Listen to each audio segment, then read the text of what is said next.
Premed office hours. It is Wednesday, January 28th. Dr. Christine Crispin. It is the end of January, almost February. Application cycles, if you blink, you'll miss them. They're coming.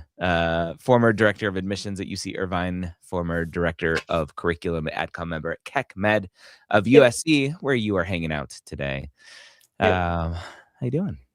I'm doing well, thanks. I can't believe it's already the end of January. It's nuts. It is nuts. But we can talk about all of that stuff. My name is Dr. Ryan Gray. Ryan Gray, founder of Medical School Headquarters, author of the Premed Playbook series. This was my first book, the interview book. And then I came out with the personal statement book.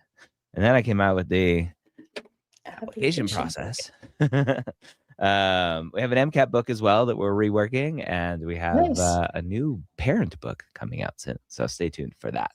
But we are here every Wednesday at 1 p.m. Eastern, almost every Wednesday, to answer your wonderful questions. And every week they are so unique and so so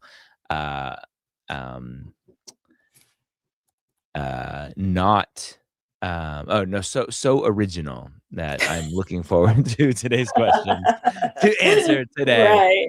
I joke. It's so funny because I joke in my like personal life. I hate being repetitive with questions and stuff. Like, I just told you that 2 minutes ago.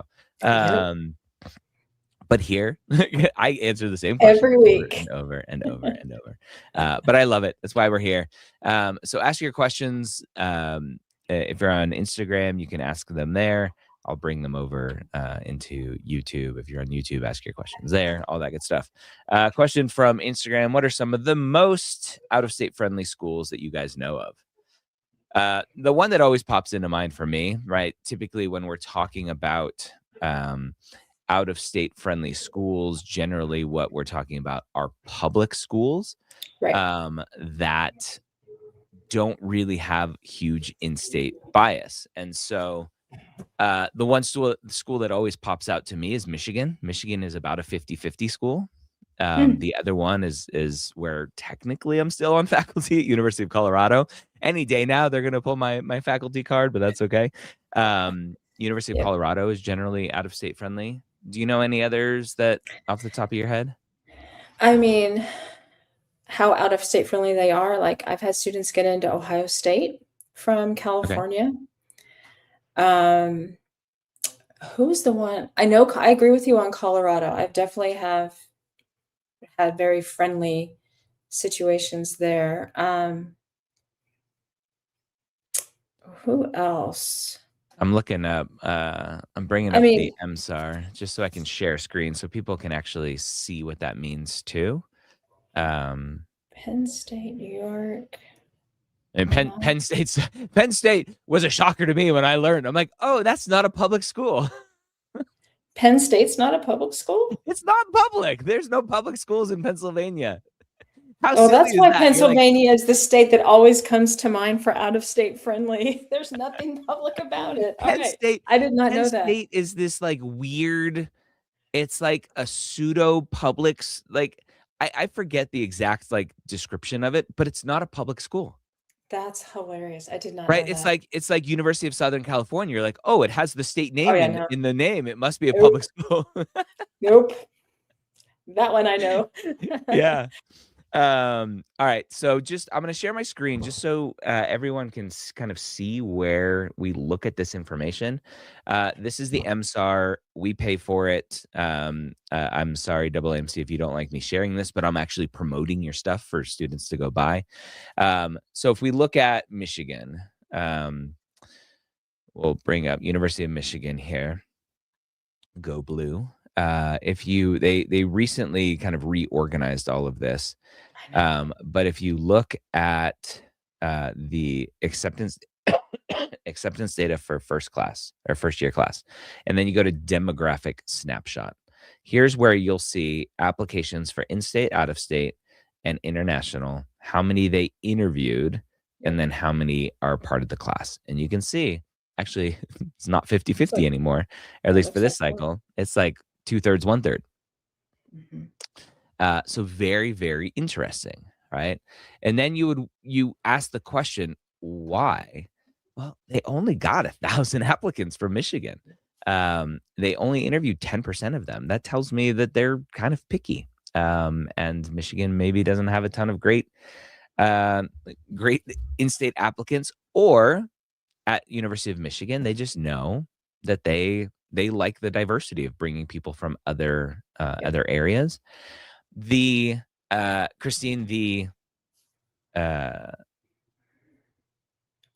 I can't think of the right word, right? The biased, it's not the right word, but I'll use it anyway. The The biased preference, preference on this is that they do it for tuition money.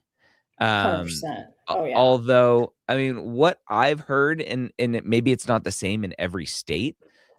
This was Florida that I heard it from, a public Florida school that said it doesn't matter if a student is in state or out of state. The tuition is the exact same that they get for each student.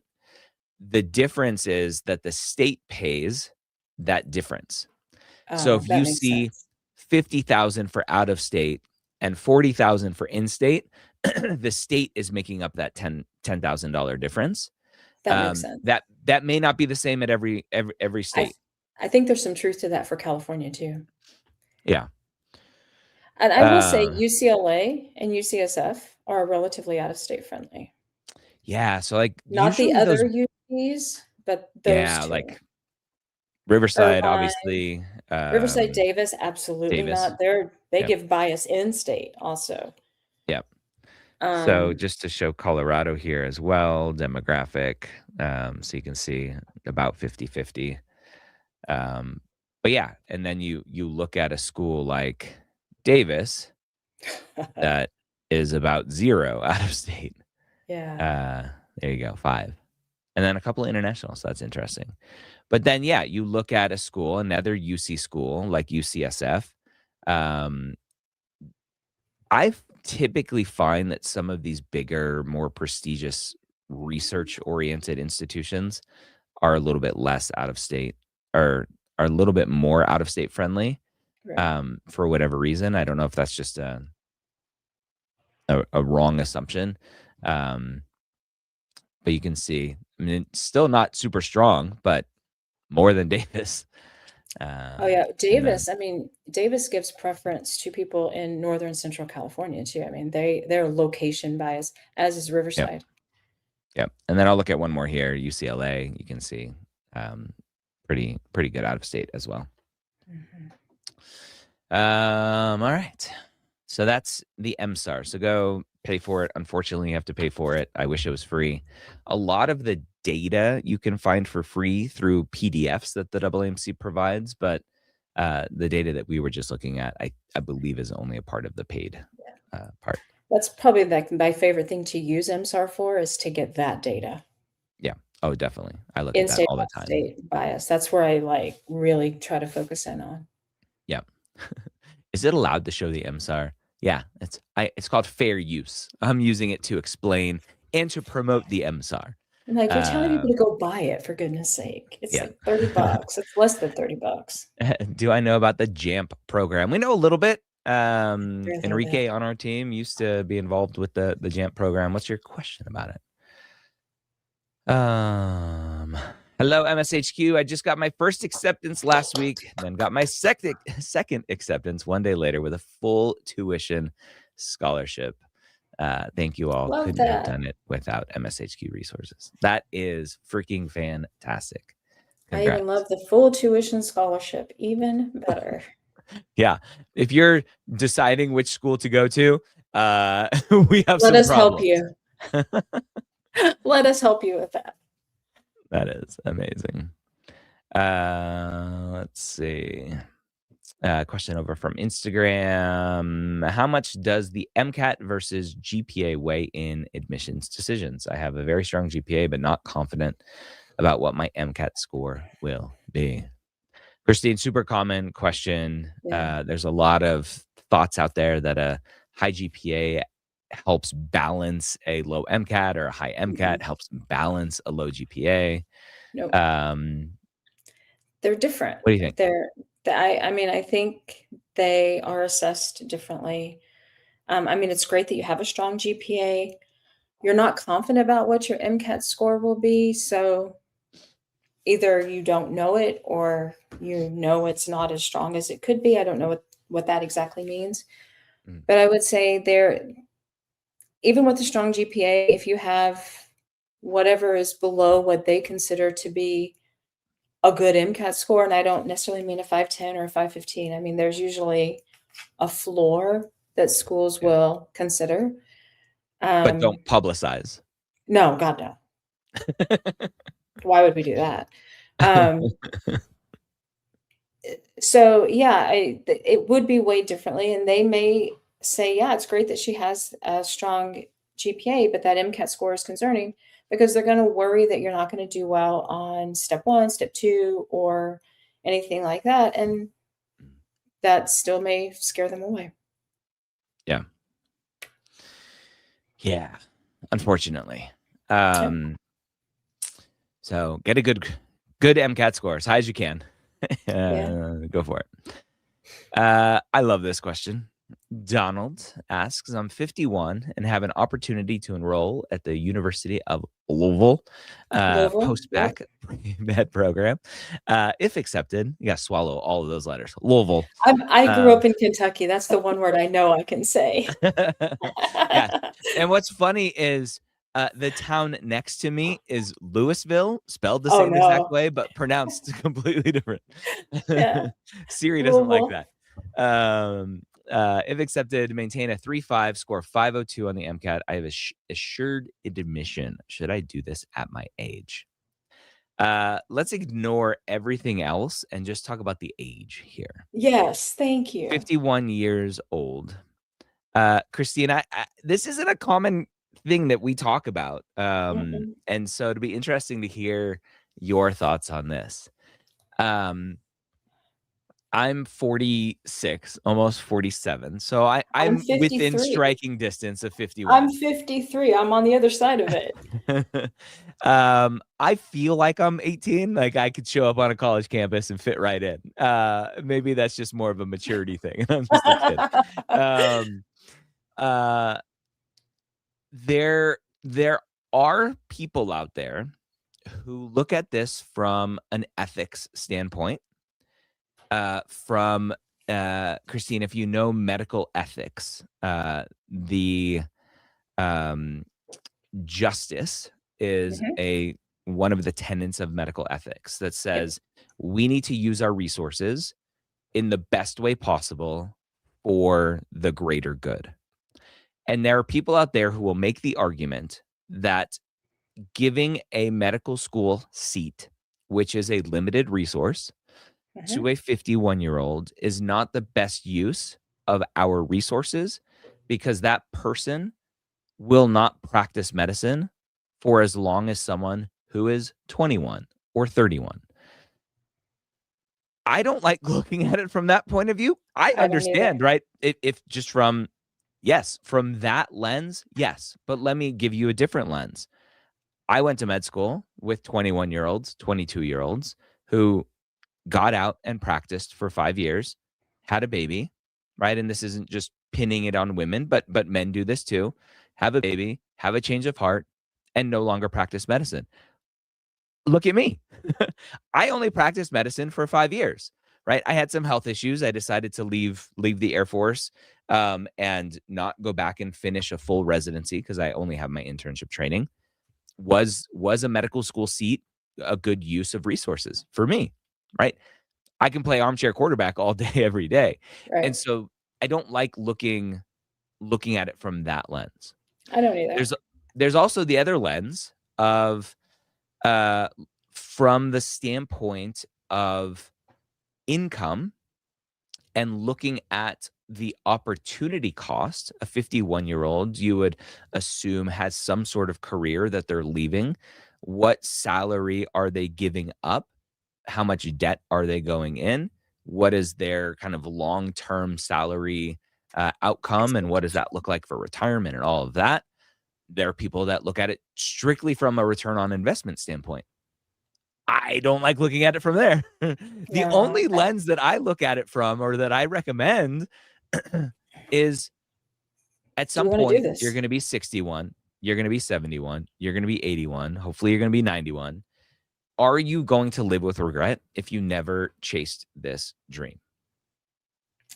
As someone who's in this age world, I mean, I don't think of myself as being ready to retire. I don't think of myself as being at that spot. And at the end of the day, if this is the career that you want to embark upon, and if this is kind of like what you said, if you're really ready to take on this experience, knowing that 4 years, a year of post-bacc, 4 years of med school, and 3 to 5 years of residency, you are 10 years before you are working, like beyond residency, and you're comfortable with that, I say take the opportunity. Yeah. Yep. Yes, I am here for you, buddy. Do it. Do it. Love it. And I generally am not a fan of these more formal post-bacc programs that have these linkages, because most of the time the linkages, it's like, you need to get the average of our last class, which is a 516 MCAT score. Be like, if I'm getting a 516, I'm going to keep my options going open. far and wide. Yeah. But 3.5, 502, I think that's a pretty very great doable linkage option. So yeah. Yeah. Do it. And the reality is, if somebody's going into post-bacc, I would expect that you would get a 3.5 without that guarantee. Yeah.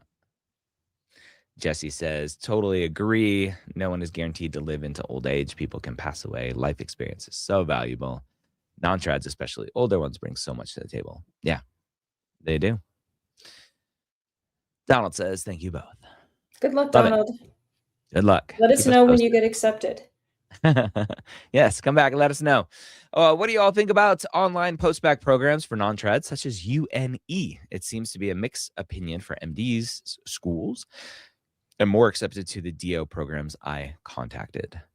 Isn't the UNE program online? It is, yeah. So it's an online post-bacc program. I know the people that run that program. Yeah. I'd be interested to know, Richard, when you say it seems to be a mixed opinion for MD schools and more accepted to the DO programs I contacted, like, are you literally reaching out to those med schools saying, hey, I'm thinking about doing this program. What are your thoughts on it? I don't know if that's a super valuable way to do that research, Christine, because usually the people answering the emails or the phones, they aren't the actual like committee. They're not. So yeah, I don't know. What's your thought generally of online programs? I personally do not have a problem with online programs. And I think when I was at UCI, we used to send people to UNE to do biochemistry because there were so many people at that time who never had biochemistry. So that was one that we knew they could get before they matriculated. I don't think it's a problem, but I do know my own concern would be the fact that it's online, and there are many schools out there, MD schools, who do not accept online courses. That's it. I think it's more about what they're going to accept as opposed to the veracity of the program, and that's the problem. Yeah. And this is where, again, there are free MSAR resources that if you just Google AAMC PDF MSAR or something like that, this pre-med course requirements is usually one of the top results. You can see this is 2026. And from here, you can look at each school and they will tell you whether or not they accept online for that specific required or recommended course. And so you can see here, just the first one, University of South Alabama, biochemistry. It's funny that it's not required, but they will only accept during COVID. During COVID. So I don't like that, but they're allowed to do what they want. I have found that the majority of this has gone green over the years. Right. But you can see there are still some schools here. This is Arizona State's new medical school. I don't know why they're so picky. I Those darn even looked, I think engineers. I looked at the UCs. I was looking at this the other day, having a very similar conversation. And Mm, even schools like the UCs said they would only accept some things during COVID. I'm pretty sure it was UCs. Or the yeah, student had given me some schools and we looked it up. I'm like, they're saying they only accept this during this time period. I mean, you're running a risk. yeah. That's the reality. That's the reality. Okay. Yeah. I at the end of the day, I think the question is if that's the only option that you have, it Right. works for your budget, it works for your timing, it gets what you need done, do it, and then let the med schools make those decisions later. I absolutely agree with that. Taco random production. Sounds like a movie studio production company. You'd see at the start of a movie. Like, this is a production of Taco Random. I'm currently a radiography student who's doing pre-med courses at night. However, I can only take one course at a time and plan on loading up after I graduate. Do you think schools will care? Ah, man, I've heard so many conflicting thoughts on this, and this is why I this did too. process is so confusing for students. Is maybe right? Some schools might care, some schools might not. I actually had a student on the pre-med years podcast. Let me see if I can find it. Um, she,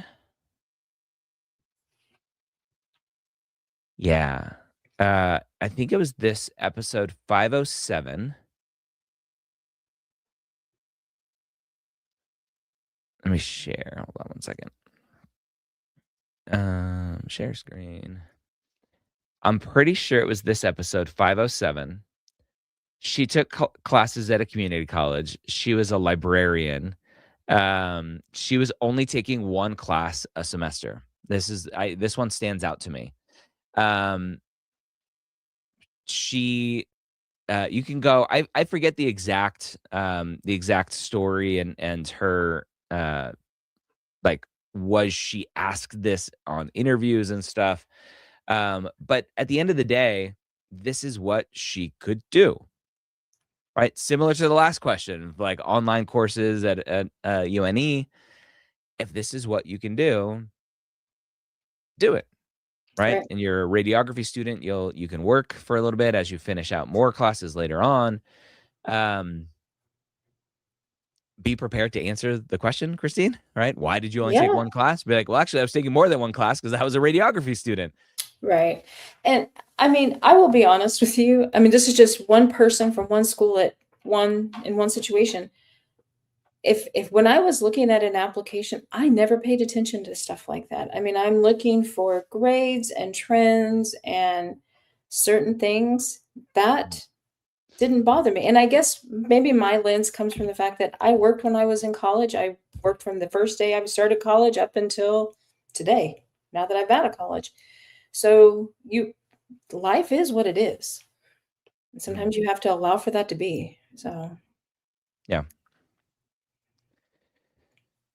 Jonathan. Good afternoon. Still morning for me. Still morning for you, me- Christine. yeah, So glad I definitely. could finally catch one of these live streams. I'm a non-trad student, graduated 2022, taking my MCAT in March. Will school see the time gap as a negative? Love the videos. Love this question, Christine, because this is a common situation and a fear Mhm. for a lot of students who are taking some time between undergrad and applying. The Yep. first question that comes to mind for me is why? What do you Why were you doing that? And let me go look at your activity list to see what you were filling your time with.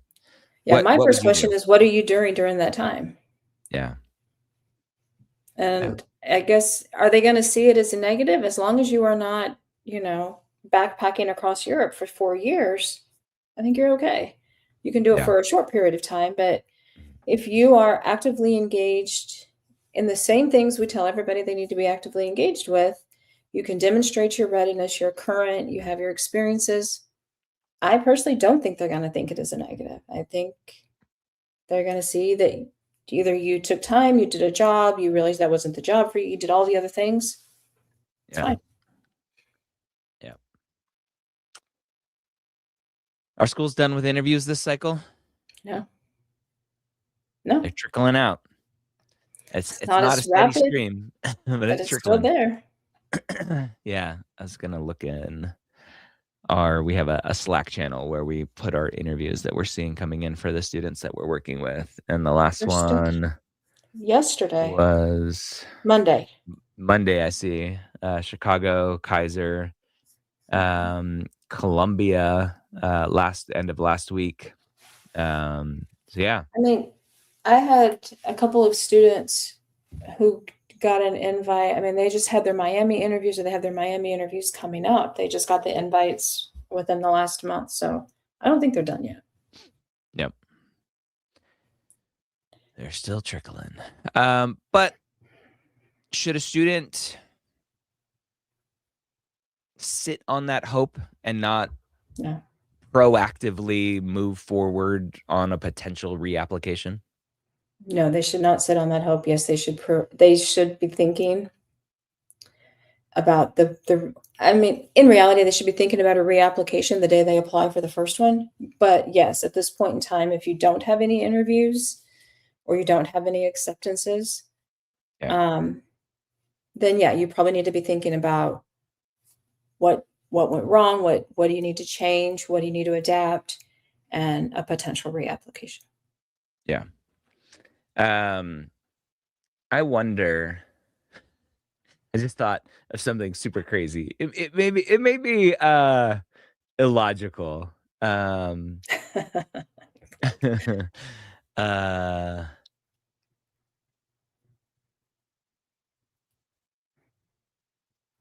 yeah, never mind. I'm not gonna say it publicly. I'll communicate in Slack. Communicate in Slack.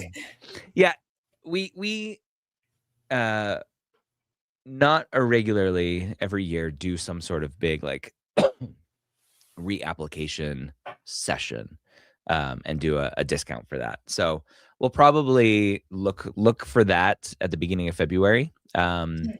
to do a session with one of our advisors, to actually like go over your application, and look at it and see what's going on there.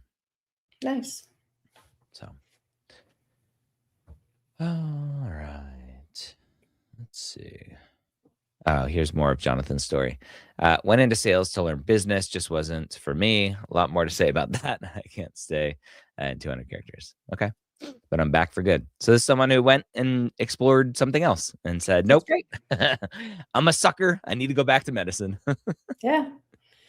As long as, Jonathan, you are still, again, doing clinical work, doing service, shadowing, doing those things, should be fine. Yeah. Question here. Don't remember anything from undergrad. How can I relearn all the prereqs necessary to do well in the MCAT? It is not feasible for me to retake the prereqs again. I am low income. Potentially better question for when we do our MCAT office hours, but I know the general answer is it's feasible. It's doable, whether or not you specifically can do it based on your situation and how much time you have. My bigger question outside of whether or not you can do it is it possible from do prereqs expire type question? That was my thought, is Um, when did you finish these yeah, courses? that's my Because question. that's going to impact your application. Yeah. So how long ago was undergrad? How long ago were these prereqs? Because some schools will have age cutoffs in terms of like prereqs have to be done within the last 5 years or whatever that might be. Yep. And that information is on the MSAR. All right. Jonathan says, excited for the session this evening as well. For those who don't know, if you go to premedevents.com, I'm doing a session solo tonight. That we'll have a fun conversation. So go check that out. Here we go. took the prereqs 2018 to 2022 and did an MPH 23 to 25. So it's right on that cutoff. Mhm. Yep. Is that too old? It may be for some schools, so just check it out. All right. Let's keep these questions coming. I love it. I love it.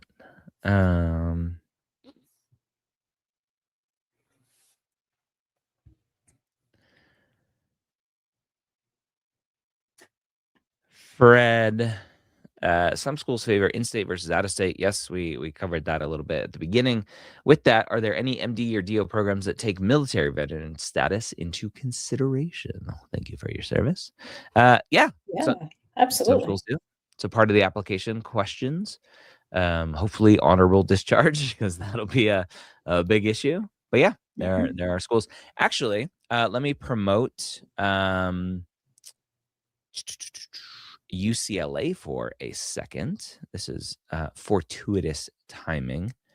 UCLA actually is one of the schools that does very well with their outreach.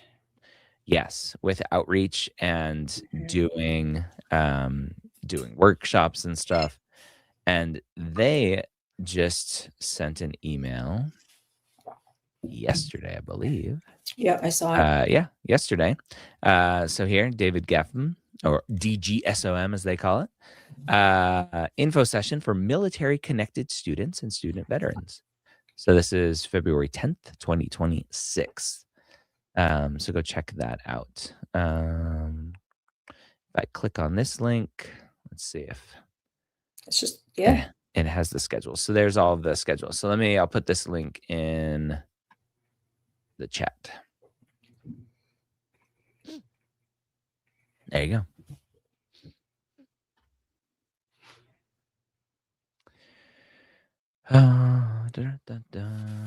If prereqs do expire, what are you supposed to do then?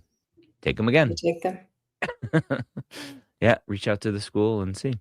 But yeah, if a school publicly states the prereqs expired, they have to follow that rule. Yep. When would be the time to send a letter of intent to a school? School. Says school. Post-interview, before decision, or post-interview wait list? Interesting question. When is that timing?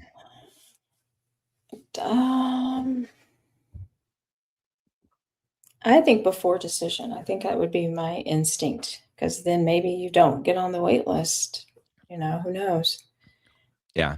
Yeah, I mean, the biggest thing is you have to know what they accept and what they're gonna do with it. But yeah, if there's a time between your thank you don't want to send like back-to-back things. You have your thank you notes, post-interview. So if there's a gap in time, like if you know their decision, many schools at this point in time are offering decisions in like March, late February and March.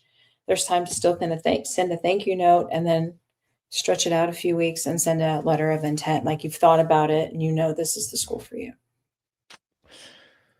Yeah. But please be true to yourself. Like if that's the school you intend to, it's your promise ring.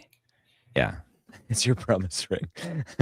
No takebacks. Although it's not, right? It's not a binding contract or agreement or anything. It's not a marriage contract. It's a promise ring. I love it.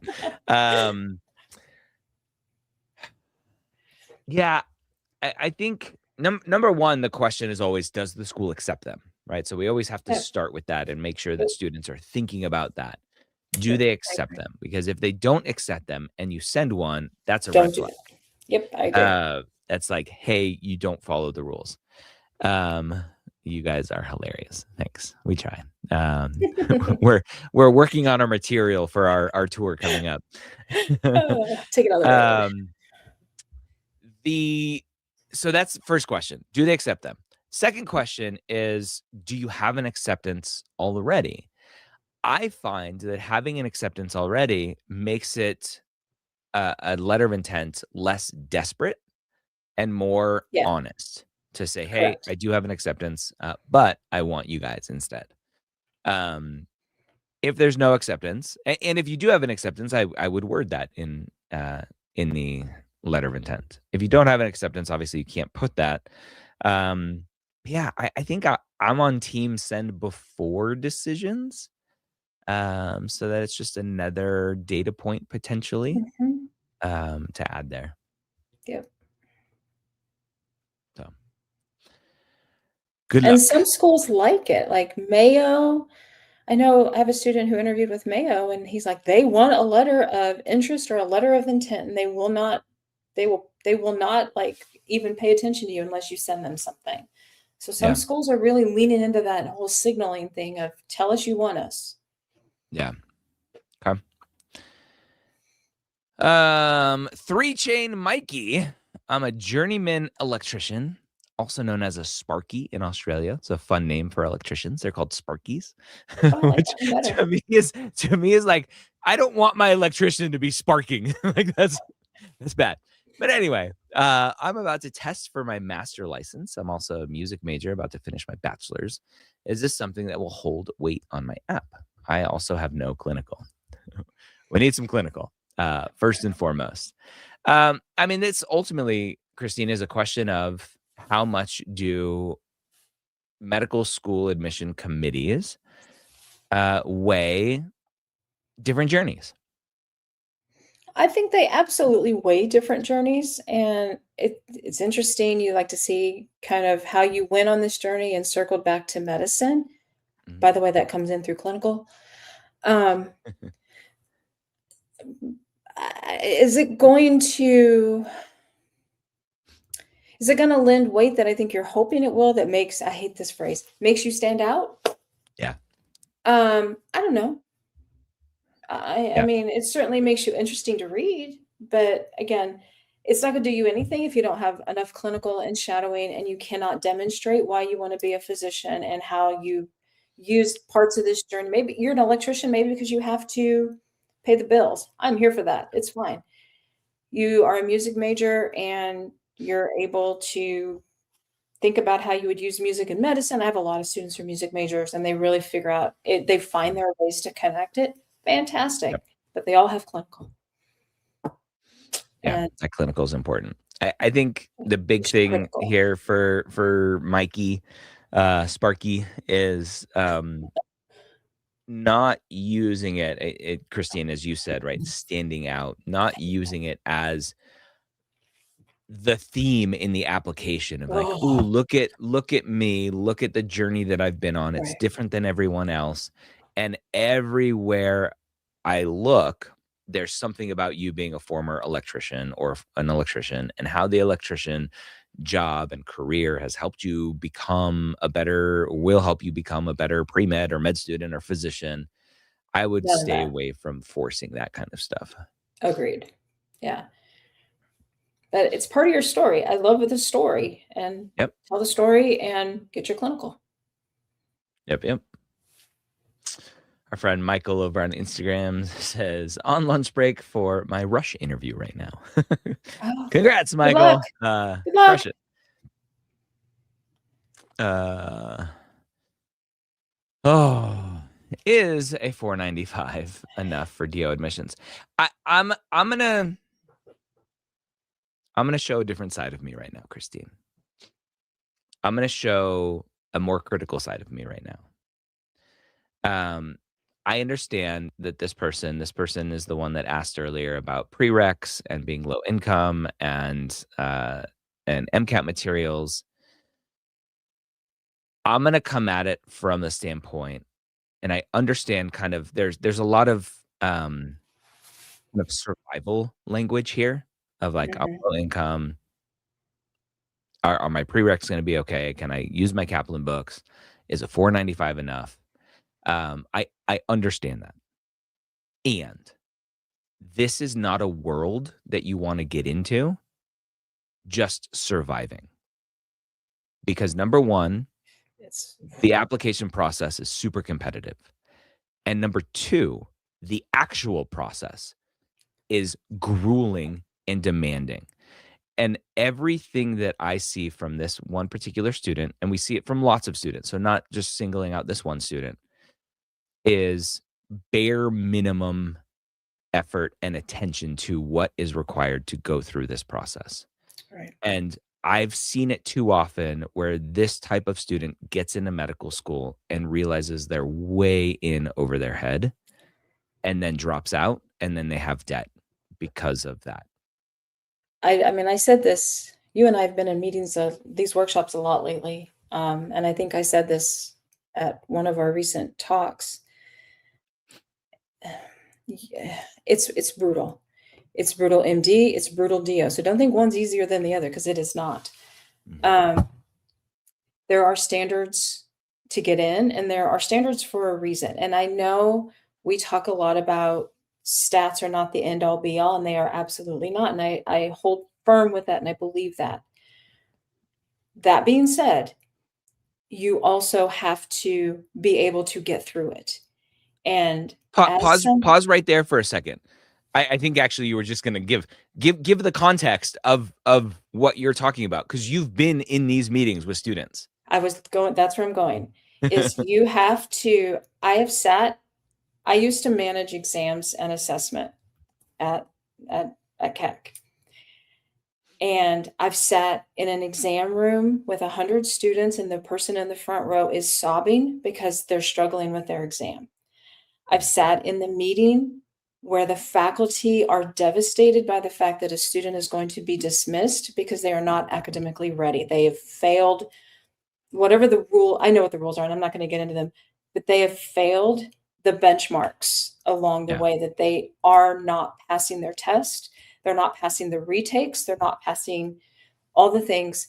I've sat in meetings where students have taken step 1 4 and 5 times, and they're appealing for another chance, and they can't pass the test.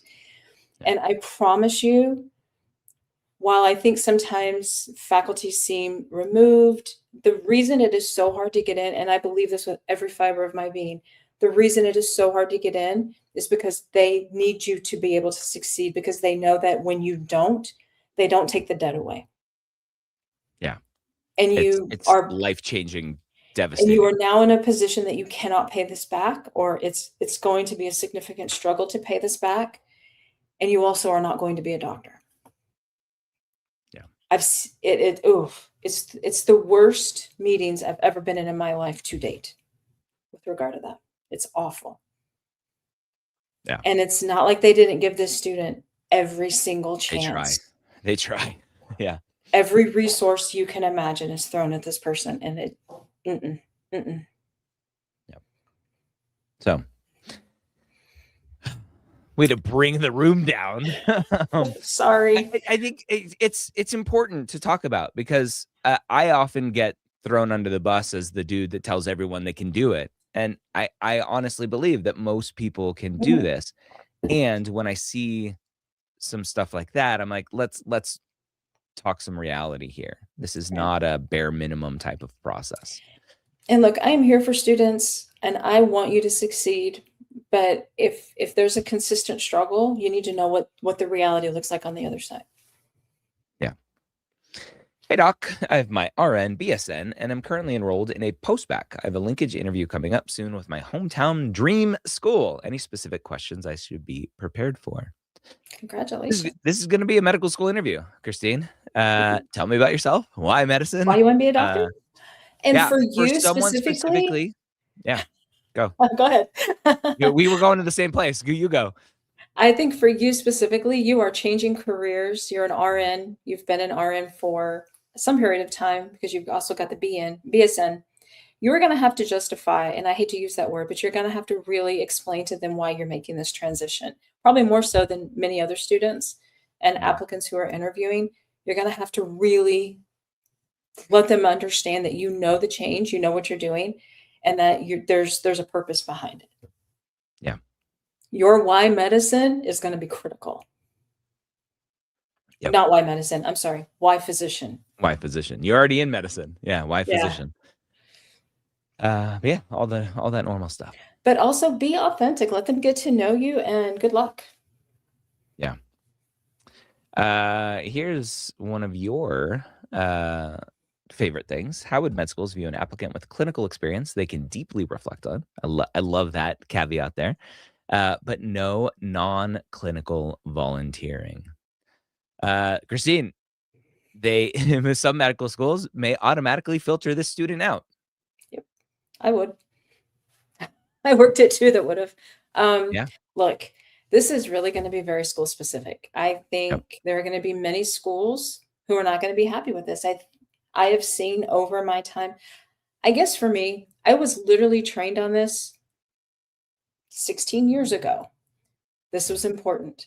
And so it's been in my med school journey this entire time. And so I've never worked for a school or been engaged with a school who didn't value this.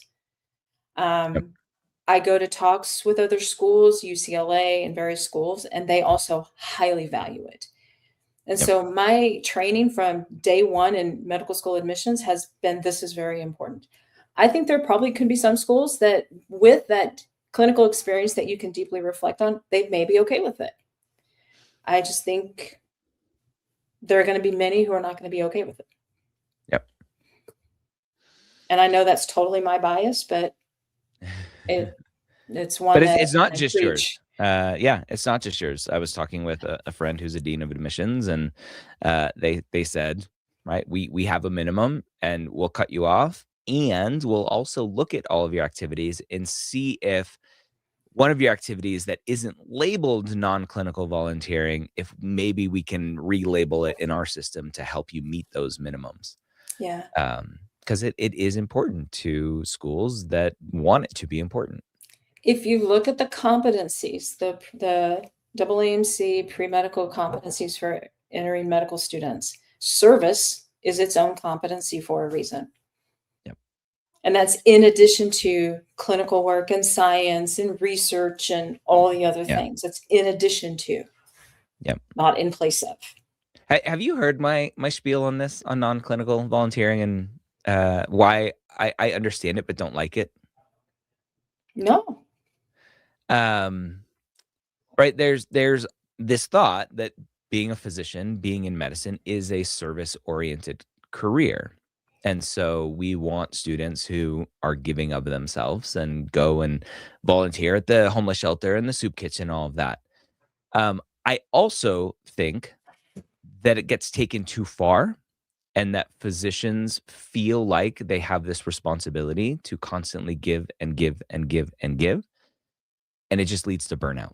And we Oh, that's fair. have a ton of burnout in our physician community. I don't know how drastically different it is versus our non-physician, like just general population as well, because the actual numbers are very similar. But I think it gets magnified in the physician community. Just you go through all this training, and this is your dream and all this stuff, and then you come out on the other end and you're burnt out and you want to quit, and uh, depression and suicide and all of that are real things as well. And I think some of that we're setting students up and future physicians up for some of that burnout by constantly talking about service, service, service, give, give, give. And I'm like, well, no, take care of yourself too. Oh, yeah. I agree. So, And again, and I think what we don't pay attention to is service is 1 or 2 hours per week. It is not the full-time job, and I always reiterate that, and we talked about this yesterday. It's but it is important, and yeah. yeah, it's important, and many schools are looking for it. Yep. Good question here. With so many new schools opening, University of Northern Colorado, which is about it's about an hour and a half, hour and 15 minutes north of me, as a new DO school, and tuition is only 50,000. Would it be too risky to choose to go here over established programs to save around $20,000 a year? Christine, these programs don't just pop up overnight. No, they These are don't. programs that are years in the making, going through lots of steps through the accreditation process. Yep. Um, we have never seen in our lifetime a new school not become fully accredited, or worse, lose their accreditation. So I I've have seen no issue. someone go on probation, but they even come out of probation. I'm sure you know Cal what I'm talking North about. State North was State. the one Yep. that they went to go get their full accreditation and they got smacked a couple times. But But the they fact just is got they their full got smacked, accreditation a couple and months ago. they did. I personally, I agree with you. I don't think it's risky because they have jumped. Remember, it's not that they're not accredited yet. It's they're for a new school, they're where they're supposed to be. Yep. They're able, They have because their remember, preliminary. preliminary. I think the DOs, they call it something different, but yeah, it's the similar sentiment. Yeah. Preliminary They have accreditation, not full they have accreditation. their prelim early accreditation because in most cases, ASU is another example. They're not even allowed to tell you what their admission criteria are until they hit this stage. Yep. Like there's a lot of rules and regulations. This is not a fly by night, throw it up, a temporary building, and you get to jump in and they're going to disappear tomorrow. I mean, they're going to. I don't think it's risky to say that. Yep. I agree. Yeah, so in the DO world, I don't like the name that they call it because it makes it sound like they're not accredited. They call it pre-accreditation. And in the LCME world for MD schools, I believe they call it preliminary accreditation. Yeah, it's prelim. Yeah. So yeah. So it is pre-accreditation. Don't make that seem like they're risky. They're where they're supposed to be at this time. Exactly. All right.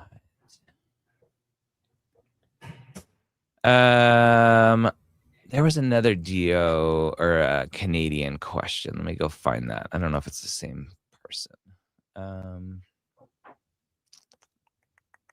Yeah, it is the same person. Let me pull up this question because I think this one's a little more thorough here. Canadian considering applying DO only.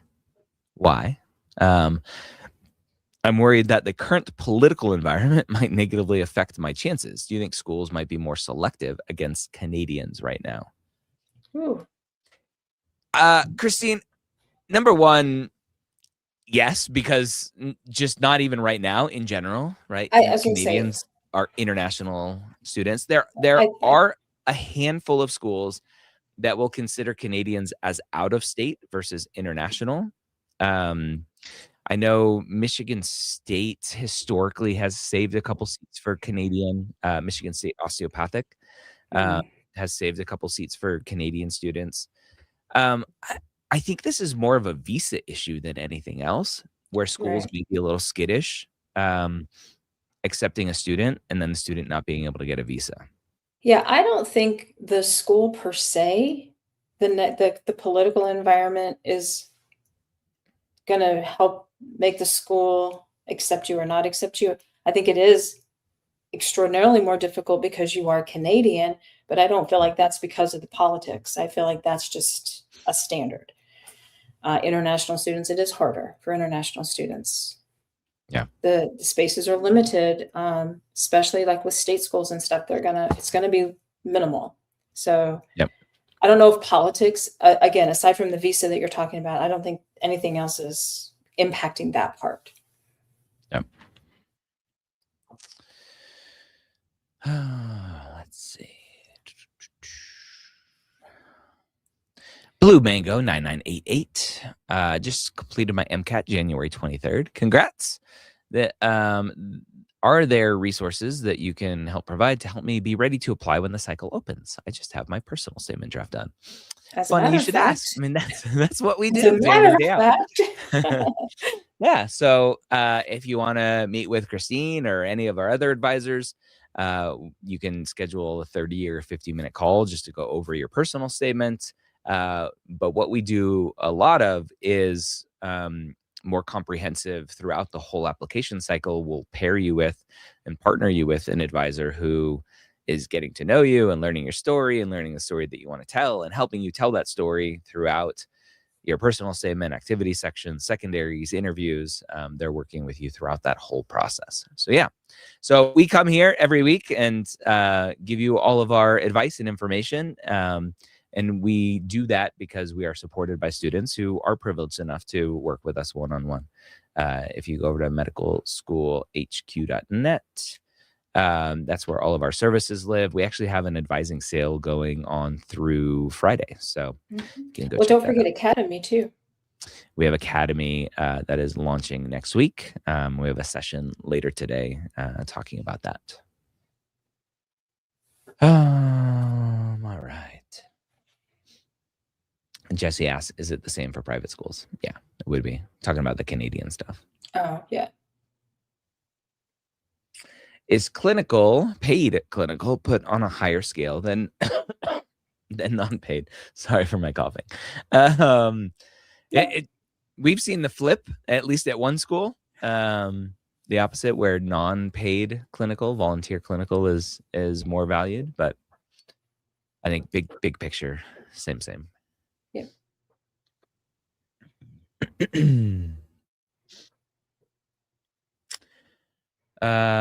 One style for life. Hello, friends. I did do-it-yourself science classes, 30 credits online while working full-time for financial reasons. When I apply in May, should I explain in the app or no? No. No. Yeah, why no? We have the other impactful experiences on the AMCAS application. If applying to TMDSAS, there's the optional essay that's kind of like anything else you want to tell us. There's no spot on ACOMAS. I think you can explain what the struggle was with if you had to do post-bacc for a reason other than you went a different major, if you changed careers and you're coming that way. But do you have to explain that you did online classes or whatever? No, you can talk about working full-time for financial reasons and how that may have impacted your initial go round with school and grades and things. But I would never say, tell everybody you did things online. Just, you did these courses. They're going to look at it. They're going to accept it or they're not. Yep. Yeah. You know, they look, most schools, that's just like me when we talked about UNE. I knew that was an online program. I'm going to look at it, I'm going to see it, I'm going to accept it, or I'm not. Period. Yeah. By the way, this is Shumate. I knew it was you. That's why I said hi, friend. All right. It's 12 o'clock already. It's crazy. It's 11 o'clock. It is 11 o'clock. It's 1 o'clock and 2 o'clock somewhere too, and 3 o'clock and 4 o'clock and 5 o'clock. And there's a 30 somewhere in there too, because there are some random time zones that are off by 30 minutes instead. I got to jump to another call. Thank you everyone for coming, hanging out with us. We're here almost every single Wednesday. We're rotating through different advisors come hear different points of view as well. So thanks for hanging out. We'll see you next time. Bye-bye. Bye.